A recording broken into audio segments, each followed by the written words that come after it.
Mambo vipi Anita Santuri, karibu sana katika The Sit Down, na kama kawaida it's another episode, another day, another guest.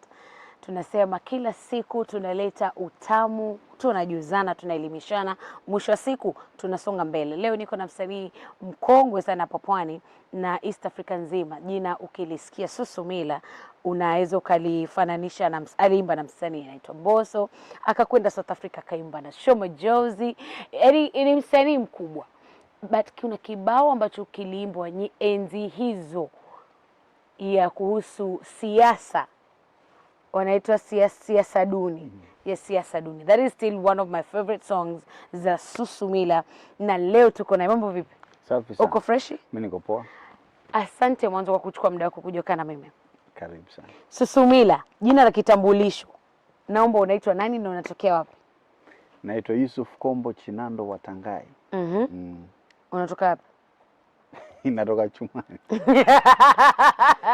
Natoka Chumani. Kuna tetesi kwamba unatoka kule maeneo ya kupita ukivuka bridge Kilifi South. Kilifi. Huko ndo MP wako wewe ni Kenchonga. MP wa kwetu, sio MP wangu. Okay, MP wa kwenu, wakina mzee, kina mama kule, kina babu. Yes. Kenchonga. Yeah. So unashare ya Junju Ward. Okay. Yeah. Huko ndo unatoka? Huko ndio uzao wa familia yangu umetoka. Babu yangu amezikwa huko, babangu alizaliwa huko. Vitu kama hivyo. Breakthrough yako ya muziki ulipata wakati gani? Mwaka 2007. 2007. Nilipotoa siasa duni. Wakati wa siasa duni. Yes. How did that make you feel as a boy from the hood, you know? Ghafla bin vu, ngoma yako inachezwa katika majukwaa tofauti. Kwanza huwa haujui kama ina happen. Because nilitoa hiyo ngoma nikapeana, but kuna mapresenter wengine ambao walikataa kuicheza. Kina nani hao? Kama Lenium. By the way, Lenium wakati huo Lenium ndio alikuwa presenter mkubwa kabisa. Akakataa kuicheza kama 4 weeks. Ngoma ina rotate katika places zingine, lakini Lenium akakataa. Huku kwingine nilipeana, ilifanya vizuri mpaka ikabidi aicheze, na ikaenda kuwa a very big song hapo. Kwa sababu ilikaa kwa chart number 1 for 13 weeks hapo kwa chart ya Lenium. Kwenye alikuwa hataki kuicheza mara kwanza. Alichelewa. Okay, alichelewa kuicheza. Kwa ufupi alikuja paka akanikausha, nikampiga, vipi bro, nimekupatia ngoma lakini uchezi. Akaniambia bana, hapa sisi program imechange, hapa tunacheza fresh hits hapa. Yako si fresh hit. How did that make you feel? Mimi nilikuwa na jeuri fulani. Mimi nilikuwa na ile design, kama mtu anijui atanijua. Mimi nilikuwa silazimishi mtu anijue ama aniheshimu. Utanitambua. Yes, so with time tukawa marafiki wakubwa sana, amenipatia kazi nyingi sana na vitu kama hivyo. Yeah. But first ilianza na kidogo mpitano kidogo. Yes. What has been your challenges as an artist coming from the coast? Your biggest challenge? Mimi siwezi sema ati nimekuwa na biggest challenge. Mimi nimekuwa nikifanya kazi na watu wamekuwa wakizipokea vizuri na vitu kama hivyo. Yeah. Hiyo ndio naweza sema. Though ukiwa unatoka Coast Region biashara nyingi za pale Nairobi ni ngumu kupata mpaka wao wanakuja hizi sehemu zenu. Because mimi nimekuwa nikipita Nairobi miaka mingi sana nikienda sehemu zingine za Kenya, but pale Nairobi ilikuwa kidogo kupewa gigs za pale na vitu kama hivyo ni ngumu, but ilikuja ikalainika tu. Ndani ya muziki hapa Coast, kwa sababu hujafanya Coast peke yake, umefanya kazi na wasanii tofauti. But unaweza kusema kuna ngoma ambayo ulifanya collab na mtu ambao ukasema yenyewe this was a beautiful collab. Ngoma gani? Na ulifanya na nani? Ngoma Itambaye. Na Chikuze. Yeah. That was your best collab. Hiyo ndio ngoma ambayo mpaka leo nafungia nayo show. So hata nikienda mahali nikiambiwa imba ngoma moja tu, utaimba hiyo. Utaimba hiyo. Was it difficult kufanya kazi na Chikuze ama was it easy kufanya kazi na Chikuze? Kurekodi haikuwa ngumu, but kufanya kazi na kufanya kazi na yeye. Yeah, cause tulikuwa tunaitwa gigs. Ni mtu kidogo difficult kudeal na yeye. Mnaitwa interviews, hana hivi ama hakuna hivi ama hawezi kuja, vitu kama hivyo, but unasonga naye. Yeah. Do you think that is one of the biggest problem yenye inafanya wasanii wengi wa Coast wanakosa kutanua? Sio wasanii wa Coast tu, wasanii wengi dunia nzima wanakuwaga tu na tabia ngumu wengi. Mimi ni msanii na Mwanzele na mimi sina tabia hizo bwana. Yani very talented people ni ngumu sana kudili na wao. Kwa sababu huaga wanaamini ile talent yao kushinda kila kitu. But sasa kuna kuaga na msemo unasema kwamba hard work beats talent. Yeah. Where talent doesn't work hard. Yes. Yeah. Vitu kama hivyo. So unakuta wasanii wengi wako na talent lakini hawa live up to ile potential ambao wako nayo. Wewe ni msomi sana Susu. Sijasoma. Nili drop shule. Angalia vile unacheka. Kama nili drop shule Chumani Secondary. For real? Yes. Yeah. Why? Okay, unajua madhangu na budangu wali separate. Yeah. Nikiwa mdogo, nikiwa 3 years. So mimi nimelelewa Mombasa na mother. Na alikuwa ameolewa kwingine. So nilivomaliza class 8 nikapita. Niliitwa Serani. Hiyo time Serani ilikuwa ni Serani kweli. 1998. So nilivoitwa mzee akasema mimi siwezi nikakulipia. Pale tulipokuwa sasa ikawa haiwezekani, yani hakuna huo uwezo. So ikabidi niongee na mzee sasa Chumani. Mzee akasema mimi siwezi kukusomesha ukiwa huko. Njoo Chumani. So nikaja Chumani, but sikuwa nimependa hiyo life ya hapo hivyo. So ilikuwaje? Naweza sema tu ilikuwa ngumu kwangu. Okay. Yani ilikuwa ngumu kwangu hivyo ndo naweza sema. Okay. So tulifunga shule mwezi wa 4, nikaenda na hukuwairudi. And that was it. Yes. Lakini mziki unaweza sema so far umekusaidia pakubwa. So yeah, nikarudi Mombasa, nikaendelea na ball. Nikaingia Marianist. Kuna kuaga na shule inaitwa Marianist pale Bombolulu pale. Kenda nikasomea welding and general fitters. Niko na certificate. Hivi nikitaka fundi, nikitaka kuchomewa chuma unanichomea chuma. Sio hatu kuchoma, na pima na kukata na kila kitu. Mimi nakutengenezea hata container na kutengenezea. Yes. Do you practice? No. Okay. That's like 26 years ago. Kwa sababu nilisoma 2000. Nikapata certificate yangu, but si kitu ambacho nilikuwa napenda kufanya. Okay. Hiyo in fact hiyo ilikuwa ya mother. Mother ndo alienda paka huko, akaenda akaniombea nafasi. At least mwanangu apate ujuzi fulani. Akaniambia nimeenda nikakuombea nafasi, nenda. Okay. Stepfather alikuwa anataka nifanye mechanic, vitu kama hivyo. But mimi nilikuwa napenda music. So nikawa nafanya music tu hivyo pole pole. Yeah. I want us to have a conversation. I don't know how uncomfortable that one is. Kumekuwa na tetesi kwamba you do not take care of your child. With yes, you. So many children. Which one? You have? I have so many children. Ongea kwa nguvu. I have so many children. Which one are you talking about? Which one are you talking about? Yule ambaye ulizaa naye na Kibibi. Who said that? Mitandaoni tu. Ni mambo ya mitandao ni mengi wanasemaje?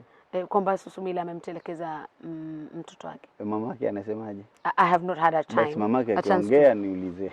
Sasa mimi naomba tu niulize, do you take care of your child? Yes, I do. You do? Yeah. Okay. Na wale wengine, how many kids do you have? So many.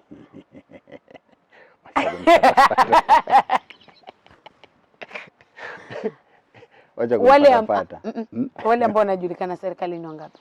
Serikali kwa wajulikana serikali ni kivipi haswa?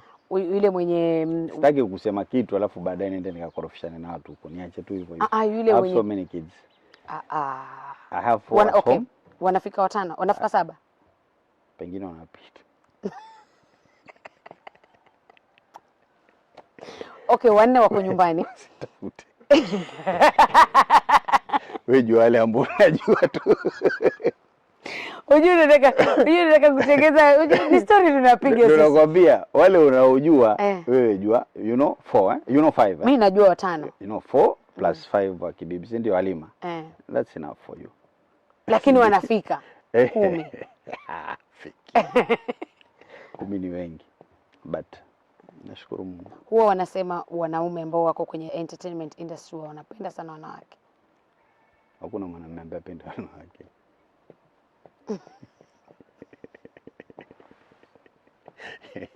Sema tu unajua wanaume. Sasa nangu mzembe sana. Mazembe ni jibu Kagoma. Wanaume wamezoea kutongoza.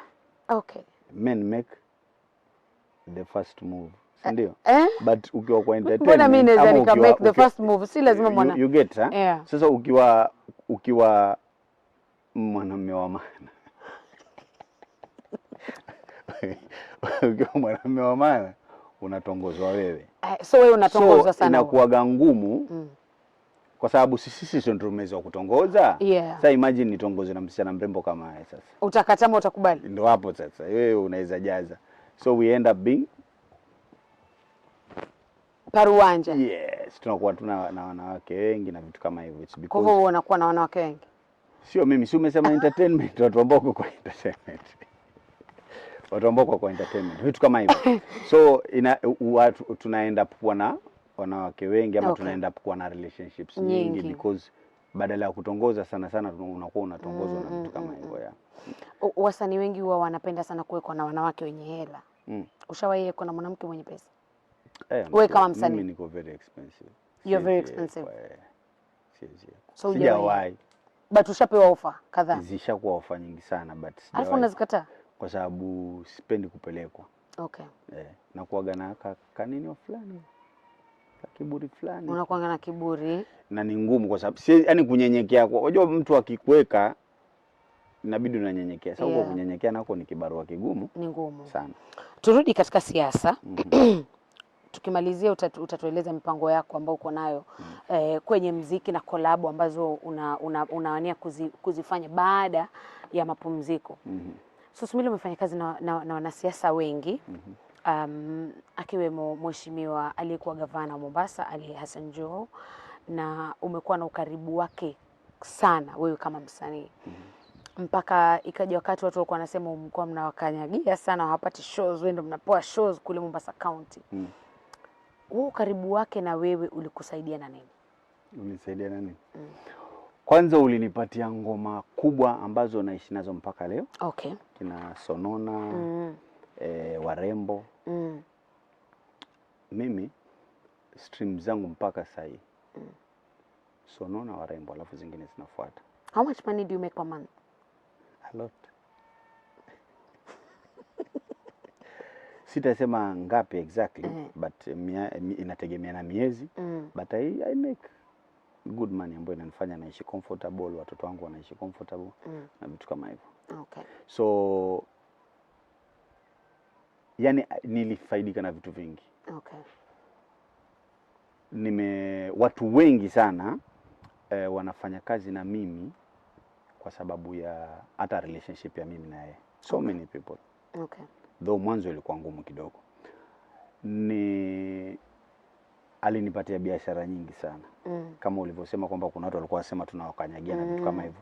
Hatukuwa tunakanyagia mtu, tulikuwa tunapatia yule mtu ambaye ana style na vitu kama hivyo. Huwezi ukapatia kila mtu because wasanii ni wengi, but tulikuwa yani I was among wale watu ambao walikuwa wanapanga, wanatumiwa kupanga vitu kwa sababu ya ile experience ambayo uko nayo. Niko nayo na akiangalia around nani ambaye anajua hizi vitu.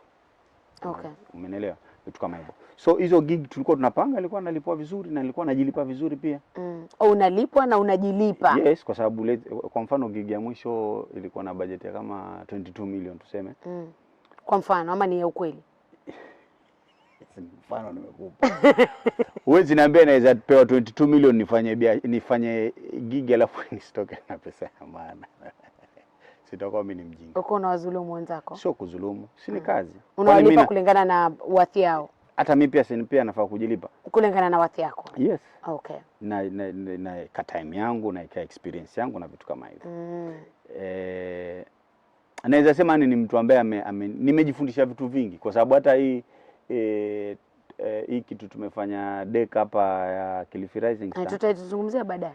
Ni experience kubwa ambayo ilitumika pale nilipata kwenye hizo gig ambazo nilikuwa nafanya. Sijui kama unanielewa. So nimefaidika na vitu vingi sana kwake. Okay. Direct na indirect. Okay. Yes. Wewe ni mmoja wa wale macartels utakuwa unaniambia baadaye. Huu cartel wako wewe unawakanyagia wenzako namna gani?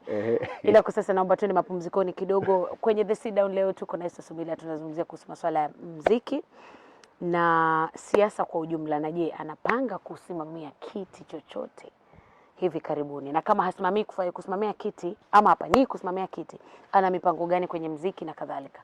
Mimi naitwa Anita Santuri na kwenye bench leo niko na Esther Sumila Yusuf.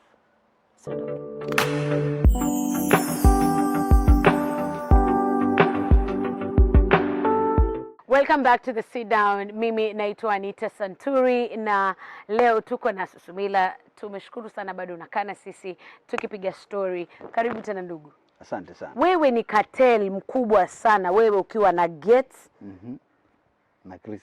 na Chris. Kumbe hata wenzako culprits wenzako unawajua. You are the biggest cartels in this town. Chris alienda Nairobi, huko nako amekuwa kwa cartel mwingine huko Nairobi huko. Cartel mkubwa. Chris ametengeza paka bonge la studio. Jamani, huko cartel mbona mnakanyagia wenzenu sana? Akili na ujanja mwingi. Ukiwa kwenye nafasi lazima pia uitumie.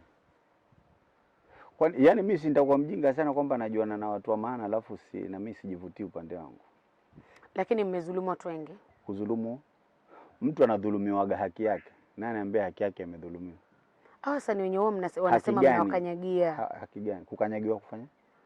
Kukanyagia shows, you know, kukanyagia. Hauwezi patiana mahali show kunatakana watu 10 kulingana na budget tupatie watu 20. Haiwezekani. What happened to the studio that you guys were managing? Which one?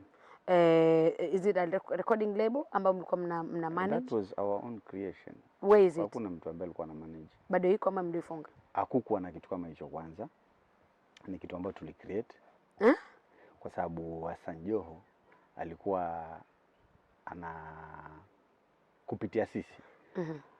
Alikuwa anasimamia projects kadhaa. So tukaona ndo turegeshe na sisi pia mkono ama turegeshe sifa kule zinakostahili. Let's create something. So we created 001 Music, but si haikuwa kitu. It was not a physical studio. Yes. Lakini mlimanage wasanii? Hatukumanage wasanii. But KO mlikuwa mna manage? KO was under 001 Music. KO anaitwa Happy C pia. Ndio nakwambia ni kwa sababu Hassan Joho alikuwa anahusika katika, umenelewa? Okay. Katika in fact KO project ambayo Hassan Joho ilitumika pesa ya Hassan Joho kwa KO ile alifanya na Femi One. Okay. Hizi zingine ni Gates mwenyewe alikuwa anafanya mambo yake. KO vile ambavyo alikuja kwa picture ni kwamba tulimuona kwa YouTube I think. Mwakideu alikuwa amempost. Wakati akimba ile Kasuku. Yes. So sisi hiyo siku mimi na Gates tulikuwa tumeenda kwa Joho nyumbani. Katika nini tukamuonyesha video. Akapenda, akawa very interested. So akaangalia hiyo au watu wengine ambao walikuwa wamefanya hizo nini za Kasuku nini. Tukakaa tukapiga stories zetu tulivyokuwa tunatoka. Akasema hii inaweza itumia kama PR. Akasema nitafutieni huyo kijana. Hivyo ndo aliongea. So sisi tukaenda. So Gates akamtafuta, hata alienda akampata kwa mjengo. Akampigia, akamwambia kijana wako nimempata anapiga mjengo. Anasema I think waliongea nini na nini. So siku moja alitupigia simu, wapi kwa Mombasa? Akasema njoni Malindi na yule kijana. So sisi tukamchukua KO tukaenda naye Malindi. So wakainteract wenyewe, wakapiga story. For the first time unajua akiwa emotional, hiyo siku alikuwa emotional. Vile KO alikuwa anaongea kuhusu yale maisha anapitia na familia yake. Yes. So akasema school alikuwa yuko form 2 hiyo time. School fees yako ni pesa ngapi? Akasema. So tukapiga form 3 na form 4. Mkamlipia hiyo yote. Akaambiwa tu mtu lete hiyo, ilikuwa I think 1 kitu hapo. Lete nendeni mkamlipie shule hiyo miaka mingi. Form 3 na form 4. Yes. Okay. Sasa kijana naye anaongea. Akasikiza. Anaongea vile uaga anasoma na ile taa ile ya Koroboi. Yes. Akasema nendeni kwao mwende mkaangalie mpate quotation vile anaishi ya ninio ya stima. Mumvutie stima. Haya, akaulizwa kwa nini unafanyaga mjengo nini, akasema anajaribu kusaidia home kwa sababu buda yake alidedi kitambo, vitu kama hivyo nini na nini na nini. Akapigiwa tayari mtu simu maduka ya pikipiki yale. Tukaambiwa kesho nendeni mkamchukue pikipiki 2. So hiyo story ya Hassan Joho iliishia. Yeye alimalizia hapo kwamba amemsaidia ile kijana, akamwambia soma paka pale wewe ukimaliza form 4 kama utakuwa umepita unahitajika kwenda kama ni university gani. Hiyo story iliishia hapo. Okay. So sisi huku nyuma specifically Gates mwenyewe tu akakaa kaona wacha niendelee kumsupport pole pole. Umeelewa? So hiyo mambo ya KO Gates ndo alikuwa yeye mwenyewe kutoka kwa mfuko wake. Alikuwa anamsukuma. Yes. Yeah. That's a good thing. That is good for Gates. Ya Kateli. So misaada ya cartels. Yes. So hizi vitu tulikuwa tunafanya, sio kila mtu alikuwa anaweza kufaidika. Kuna watu ambao walikuwa wanamfuata mwenyewe direct, mtu kama Masauti alimfuata through Jamal Gaddafi. Tukaitwa, umeelewa? So yeye alikuwa anything to do with entertainment ama music, anajua niko na maboys wangu ambao ndio wanajua hizi vitu. Umeelewa? So anasema hebu njooni hapa bana, kuna mtu fulani hapa alikuwa anasema hivi na hivi na hivi na hivi. Tuna Masauti alisimamiwa 4 videos kwa EP yake ilikuwa inaitwa 001 kitu kama hicho. 001 EP 1.2 million kutoka kwa mheshimiwa Ali Hassan Joho through cartel. Through the cartel. Vitu kama hivyo. So ni watu ambao alikuwa anajua, unajua watu wanamfuata na budget kubwa za ajabu kwa sababu pengine hajui hizo vitu nini na nini. So sisi ilikuwa ni kama tunamcushion. Watu wanaweza exploit na vitu kama hivyo. And how far did that go? Kumcushion. Did you guys do a good job in cushioning Ali Hassan Joho? Yeah. Kwa sababu silama zilikuwa zinatuangukia sisi. So tukiandikwa huko nini na nini atupigia simu anatucheka anasema hiyo saa hiyo ndo kazi. Alafu ikifika jioni unakatiwa chako. How much money did you make? How much money did you make? Hassan Joho sio mtu ati anakata. Ni unaenda anakuwa opportunities. Yes. How much money did you make through his friendship? So much. Millions. Ganye 1,000 basi. Ziko wapi? Kwani pesa waziko tu. Kwa mshamaliza pesa? Sisi nafanya kazi. Na watoto wanasoma. How many properties do you have so far? Sina property. Me I have nothing under my name. Juzi kulikuwa kuna vita mitandaoni, kuna dada alisema kwamba wasanii wa pwani hamna lolote. You know, mnakuja mnakaa kwa industry and then mnarudi mnafulia tu. How does that make you feel as a person who has made something for himself? Ama wewe umefulia unajua mitandao watu wanaongea vile wanajisikia. Yeah. Okay. So sio kweli. I don't judge anyone akiongea kila anaongea. Watu wengi sana wanapataga opportunities na wanapoteza, sio wapone peke yake. Kuna wasanii wengi tunasikiaga wanafanywaga michango, kuna wasanii wengi tunaona huko wamechanganyikiwa na maisha na sio wapwani. So ni kitu ambacho iko across. How was the transition kutoka Mombasa County kurudi Kilifi County, because now kuna ukaribu ambao upo sasa hivi kati ya wewe na mheshimiwa Gavana Mng'aro. Hiyo transition ilikuwa mimi kwenye akili yangu ilikuwa vile Hassan Joho amenifanya nimeishi hii town. Akiondoka na mimi pia naondoka. Alivyoondoka wewe na ukaondoka kweli. So I had plans tayari. Me by 2022 mimi unarudi kijijini Kilifi. So mimi nikajipanga, nikaanza kujenga nini na nini, na nilikuwa nang'ang'ana kwamba by the time anatoka mimi nimemaliza nyumba yangu, niko na biashara zangu mimi. Kwa sababu pale Joho alikuwa mpaka sasa mimi umwambia watu wengi wanashindwa hata kuniafford kwa sababu vile ulikuwa umenizoesha kunilipa, watu wengi hawezi nilipa vile unanilipa na vitu kama hivyo. Ulikuwa unalipa shilingi ngapi? Sometimes $1 million per show. Si ndio? Kulikuwa na event ilifanyika Tononoka. So Mbosso was coming. So jamaa wakanipigia simu wakaniongelesha kutoka kwa ofisi, sasa sijui 200k sijui nini. So hiyo siku mimi nikawakubalia. Gates akaenda Malindi. Mimi nilikuwa niko Nairobi. So walipoenda pale, vipi nini hebu mpigie Sumila, nikapigiwa vipi nini. Kaambia niko hivi. Hao jamaa wamekupigia simu, umeelewana pesa ngapi? Wameniambia pesa fulani. Sema hebu ngoja. Akapigia simu, vipi poa Susumila mmeelewana vipi? Tumeelewana sijui 200 sijui nini. Amboso analipa pesa ngapi? Sijui 1 million. Patia Sumila 500k. So tukaanza ile design, ukileta kama ni Alikiba analipwa kama ni 2 million, unanilipa nusu ya hiyo hivyo. Ah. So tulikuwa tumezoeshana hivyo. So mimi nilikuwa nimeshaji prepare hata psychologically kwamba haitakuwa vile ilivyokuwa. Yeah. Kwa sababu kule silikuwa tuko na uhuru wa kupanga vitu, budget inakuja. Yaani tunatafuta hela tunapewa, sisi tunapanga. So, mlikuwa na madeni yani nyinyi kama sehemu zingine? Tulikuwa tudaiane na mtu sisi kama ni show ya December tunajua pesa inatoka nusu, then the balance inatoka January watu wakirudi maofisini. Ukaja Kilifi sasa? Mimi nikaja Kilifi nikaa niko tu kwa mimi na enjoy maisha tu. Ulikutana vipi tena na Governor Mung'aro? Governor Mung'aro tulikutana naye through alibi kwa by election ya Malindi. Okay. Yeah, kina Philip Charo wakati marehemu bado alikuwa yes. Okay. Yeye ndo alinikutanisha na Mung'aro. Okay. So tukatuma mabeste vitu kama hivyo. So I think after settle kukaa kuna hizo gig nini na nini. Ya kwanza nikaitwa, nikaenda kama msanii. Okay. Nikafanya. So kukaa na ngapi? Kama 100 na hapo hiyo. Okay. So ikawa fujo nini, so the following year akasema mimi nataka tupange kitu lakini tupange na mapema. Nichore budget.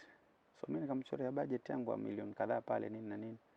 Bas tukafanya na ikaenda. Hizo za kuruka mwaka. Okay. So hizo nimekuwa ni for like 2 years mimi ndo nimekuwa sasa nikipanga. Yes. So hivyo ndo tumekuwa karibu akiwa na issues nini na nini, mambo ya wasanii vitu kama hivyo. Hii event ambayo ilikuwa na tetesi nyingi sana, a lot was said for during that event.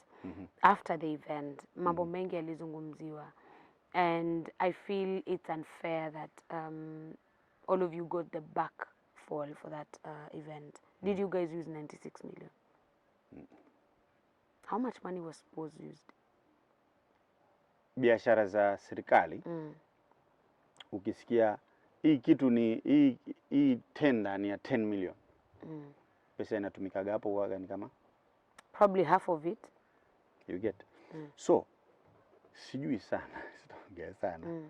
But I think budget ilitumika sana ilikuwa ya Governors Cup. Okay.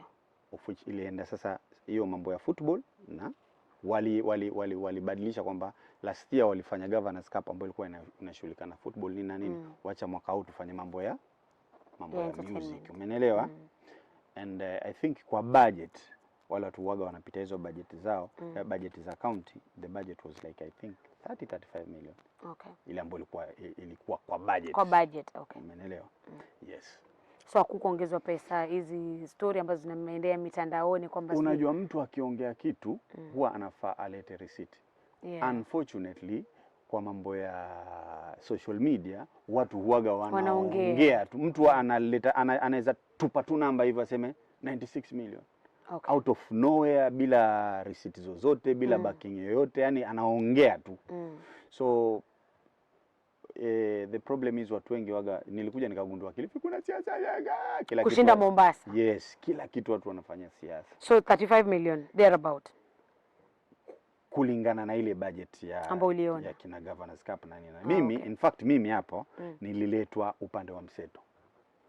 Mseto East Africa. So you are not aware how much walivyokuja wakaambiwa mtafuteni Susumila mfanye na hii okay. Okay. So wao walinileta on board kama wao Mseto. Okay. You get? Okay. Kwa sababu mimi najuana na upande huu na upande huu. Okay. Na niko na ile experience ya kufanya hizo vitu kwa sababu mzazi yeye sana alikuwa yuko kwa radio vitu kama hivyo, mimi ndo nilikuwa. Would you say it was successful? Did you guys reached your goal? Yes, for that event? It was very successful.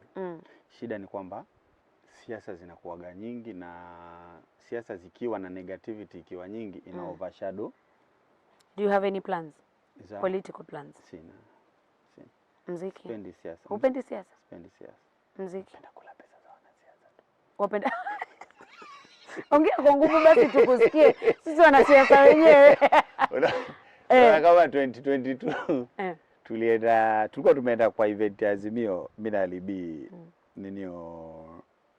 Kasarani. So nikaongea na Joe mchana, akaniambia jioni nipitieni home. So tukaenda na Alibi Alikuwa anasimama kule kwao. Nani? Hapo ndo sasa alitupiwa hiyo, usimami mwaka huu. Na ndo hivyo ndo akajiingiza. Nikamwambia Ali, unachemsha. Mimi nimekwambia sisi tukae tule pesa za wanasiasa. Yeye anataka siasa. How is your relationship with Ali B?